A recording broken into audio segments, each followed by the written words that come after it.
Hello বন্ধুরা, কেমন আছেন? আশা করি সবাই ভালো আছেন।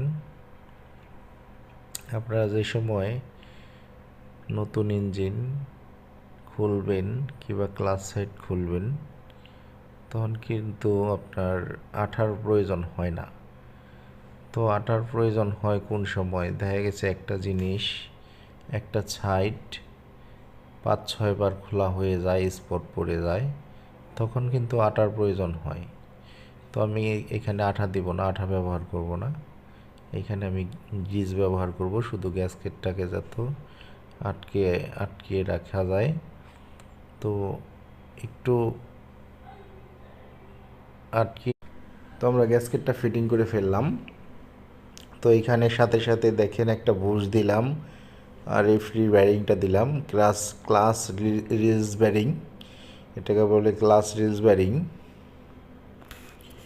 এটা ক্লাস করার জন্য সাহায্য করে। আমি ক্লাস কভারটা ফিটিং করে দিব, দেখতে থাকেন। তো ভিডিওটা যদি ভালো লাগে অবশ্যই সেভ করে রাখবেন আর সবাইকে দেখার সুযোগ করে দেবেন। ধন্যবাদ, ভালো থাকবেন।